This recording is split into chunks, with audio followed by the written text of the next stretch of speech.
بسم اللہ الرحمن الرحیم۔ حضور اکرم صلی اللہ علیہ وسلم نے جو دعا ہمیں سکھائی ہے ہمیں اسی دعا کو مانگنا چاہیے۔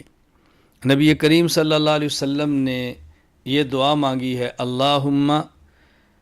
اللہم بارک لنا فی رجب و شعبان و بلغنا رمضان۔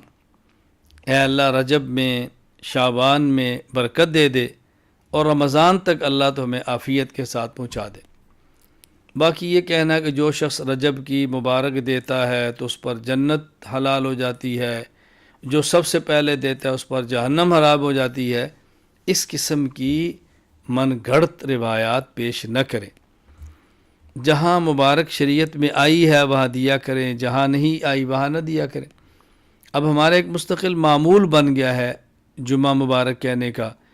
جمعہ مبارک کہنا رسول اکرم صلی اللہ علیہ وسلم سے، صحابہ کرام رضی اللہ عنہم اجمعین سے اور ہمارے اکابرین اہل سنت والجماعت سے یوں منقول نہیں ہے، تو ہمیں احتیاط کرنی چاہیے۔